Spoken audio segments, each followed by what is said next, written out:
வணக்கம். இன்றைக்கி வீட்டிலேயே ரொம்பவே சூப்பரான பரோட்டா செய்ய போகிறோம். வாங்க எப்படி செய்யலான்னு பார்க்கலாம்.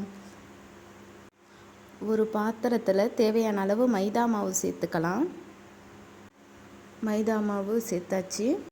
உப்பு தேவையான அளவு, தண்ணி தேவையான அளவு சேர்த்து நல்லா மிக்ஸ் பண்ணிக்கலாம். பாருங்கள், மிக்ஸ் பண்ணியாச்சு. இப்போ நம்ம ஆயில் சேர்த்துக்கலாம். ஆயில் சேர்த்து நல்லா 1 hour ஊற வச்சுக்கலாம். பாருங்கள், 1 hour ஊறிடுச்சு. இப்போ நம்ம மாவை நல்லா பிசைஞ்சிக்கலாம். இதை போல் இழுத்து இழுத்து பிசைஞ்சால் தான் பரோட்டா நல்லா சாஃப்டாக கிடைக்கும்.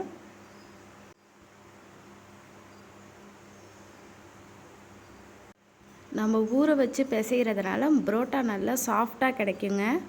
இப்போ நம்ம ஒரு பால் சைஸுக்கு உருண்டை பிடிச்சிக்கலாம். இப்போ இந்த உருண்டைகளை 1 by 1 தேய்ச்சி எடுக்க வேண்டியதான்.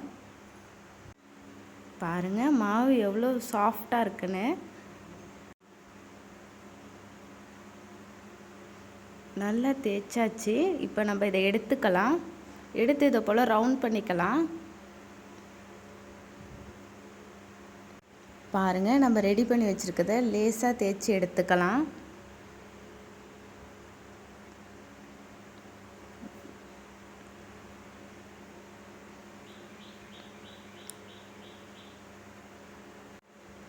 பாருங்கள், பரோட்டா எவ்வளோ சாஃப்டாக வந்திருக்குன்னு. இப்போ நம்ம தோசைக்கல்லில் போட்டு எடுத்துக்கலாம். ஆயில் சேர்த்து ஃப்ரண்ட் அண்ட் பேக் நல்லாவே ரோஸ்ட் பண்ணி எடுத்துக்கலாம். பாருங்கள், பரோட்டா ரொம்பவே சூப்பராக ரெடி ஆயாச்சு. பாருங்கள், இதை போல் நம்ம ரெடி பண்ணி வச்சுருந்த எல்லா பரோட்டாவையும் போட்டு எடுத்தாச்சு. இதை நம்ம ஒரு பிளேட்டுக்கு இப்போ மாற்றிக்கலாம். பாருங்கள், எல்லாத்தையும் இதை போல் போட்டு எடுத்துக்கலாம். பாருங்கள், பரோட்டா இதை போல் தட்டுறதுனால பரோட்டா இன்னும் சாஃப்டாக சூப்பராக இருக்கும். பாருங்கள், நம்ம இப்போ எல்லா பரோட்டாவையும் போட்டு எடுத்தாச்சு.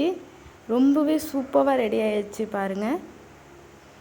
பாருங்கள், ரொம்பவே சிம்பிளாக டேஸ்டான பரோட்டா செஞ்சாச்சு. இந்த வீடியோ உங்களுக்கு பிடிச்சிருந்தா லைக் பண்ணுங்கள், ஷேர் பண்ணுங்கள், கமெண்ட் பண்ணுங்கள், மறக்காமல் சப்ஸ்கிரைப் பண்ணுங்கள்.